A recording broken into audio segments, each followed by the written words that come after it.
3월 3일 뉴스송아의 온라인 큐티를 진행하겠습니다. 오늘 말씀은 요한복음 9장 1절부터 12절까지의 말씀이고요. 제가 읽을 말씀은 9장 1절부터 3절까지의 말씀입니다. 제가 읽겠습니다. 예수께서 길을 가실 때에 날 때부터 맹인된 사람을 보신지라. 제자들이 물어 이르되 랍비여, 이 사람이 맹인으로 난 것이 누구의 죄로 인함이니이까? 자기니이까? 그의 부모니이까? 예수께서 대답하시되 이 사람이나 그 부모의 죄로 인한 것이 아니라 그에게서 하나님이 하시는 일을 나타내고자 하심이라. 아멘. 오늘 여러분들과 함께 나눌 큐티는 불행의 원인을 찾는 실수, 고통을 은혜로 읽는 지혜. 불행의 원인을 찾는 실수, 고통을 은혜로 읽는 지혜라는 주제로 나누기 원합니다. 우리는 불행을 만났을 때 반응은 다 비슷합니다. 왜 나에게 이런 일이 생겼을까라는 불행의 원인을 찾습니다. 그것은 당사자에게 생겼을 때 반응하는 것만이 아니라 당사자가 아닌 다른 이의 불행을 보았을 때도 마찬가지입니다. 왜 우리 부모에게, 왜 저 사람에게 이런 일들이 생겼을까? 왜 장애가 생겼을까? 왜 사고가 났을까? 왜 사업이 망하고 왜 세상에 마음 문을 닫았을까? 그런데 이러한 반응을 하는 것은 우리가 사람이기 때문에 당연한 것 같습니다. 아마도 동물들은요, 새끼를 잃었을 때 아파하고 슬퍼할 수 있지만 이런 이유를 찾는 일들은 하지 않을 것 같습니다. 문제는 이러한 이유도, 원인을 확실하게 알지 못하는데 우리는 섣부르게 원인과 이유를 진단해 버린다라는 것이죠. 참 신기하게도 우리 그리스도인들이 이러한 실수를 가장 많이 합니다. 오늘 본문과도 같은데요. 제가 읽겠습니다. 2절입니다. 제자들이 물어 이르되 랍비여, 이 사람이 맹인으로 난 것이 누구의 죄로 인함입니까? 자기니까 그의 부모니까?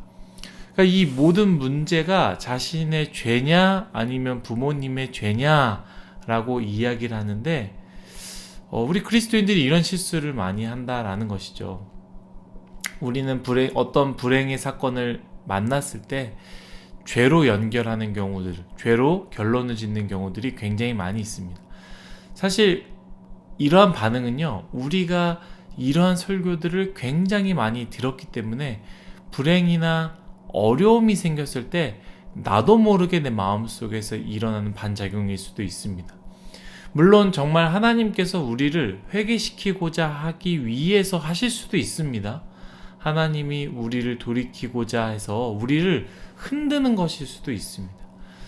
사실 이것을 자기 자신에게 대입하고 자기 자신을 돌이키고 회개한다면 그나마 다행일 수 있습니다. 문제는 이것을 다른 사람들의 불행에 연결하는 경우라는 것이죠.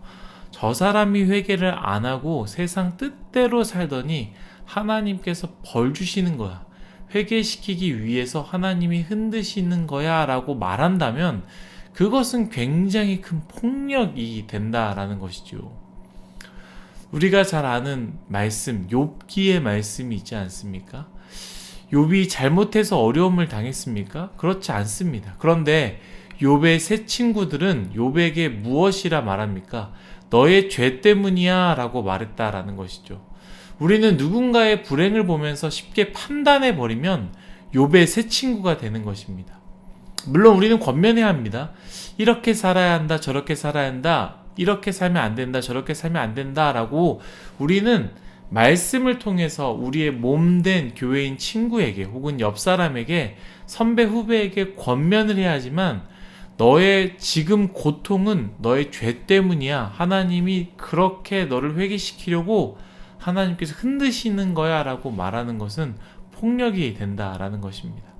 그렇기에 우리는 오늘 말씀인 예수님의 진단을 귀 기울여야 합니다. 3절입니다. 예수께서 대답하시되 이 사람이나 그의 부모의 죄로 인한 것이 아니라 그에게서 하나님이 하시는 일을 나타내고자 하심이라. 아멘. 예수님은 그의 죄로, 부모의 죄로 이렇게 이야기하지 않았습니다. 오히려 하나님의 하시는 일을 나타내고자, 하나님의 영광을 나타내고자 하심이라고 하십니다. 우리는 예수님의 이 말씀을 생각하며 이 부분을 꼭 기억했으면 좋겠습니다. 먼저는 남들의 어려움과 불행에 대해서 원인과 이유를 함부로 내려서는 안 됩니다. 우리 믿는 사람들은 특히나 그래서는 안 됩니다. 오히려 욥의 세 친구들이 처음에 욥이 어려움을 당했을 때 잘한 부분이 있는데요. 그것은 함께 울었던 것입니다. 로마서 12장 15절의 말씀이죠. 즐거워하는 자들과 함께 즐거워하고 우는 자들과 함께 울라. 아멘. 여러분들 고통 가운데 있는 분들을 보면 원인과 이유를 찾지 마시고 함께 울어주시고 함께 아파하십시오. 그리고 하나님께 간구하십시다. 그러면 되는 것입니다. 누구의 죄 때문이냐? 너 잘못한 거 있는 거 아니냐? 물론 그 누구도 이렇게 말은 꺼내지 않겠지요. 하지만 제가 말하는 이 부분은 말을 하냐 안 하냐가 아니라 이런 마음조차도 갖지 말아야 한다라는 것입니다. 두 번째는요, 우리 자신에게 어려움을 겪는 경우가 있을 때 우리는 어떻게 하는가인데요. 오늘 큐티의 주제와 같이 불행의 원인을 찾는 실수, 고통을 은혜로 읽는 지혜라고 했는데, 불행의 원인을 섣불리 찾는 것을 실수라고 한다면 고통을 은혜로 읽는 것은 또 지혜라고 잡았습니다. 예수님께서 하신 말씀, 그에게서 하나님이 하시는 일을 나타내고자 하심이라 라는 이 말씀은 하나님 안에 거하는 자들의 믿음의 고백이 되어야 합니다. 하나님 안에 있으면 그 안에서 일어나는 모든 일들은 은혜입니다. 전에 큐티에서도 고백했듯이 주 안에 있으면 쓸모없는 일이 없다고 하지 않았습니까? 주 안에 있을 때, 주 안에, 하나님 안에 있을 때 우리가 해야 하는 고백은 하나님은 가장 좋으신 분이시며 우리에게 가장 좋은 것을 주시는 분입니다.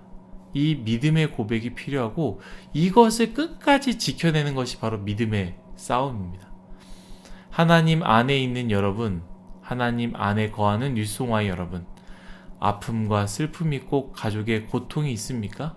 여러분들의 죄 때문이 아니라, 여러분들의 가족의 죄 때문이 아니라 하나님이 하실 일들이 있기 때문입니다. 여러분 믿으십시오. 주 안에서 고백하십시오. 이것이 믿음이고 은혜이며 하나님이 원하시는 우리의 고백입니다. 기도하겠습니다. 하나님 감사합니다. 모든 것이 다 하나님의 은혜임을 고백합니다.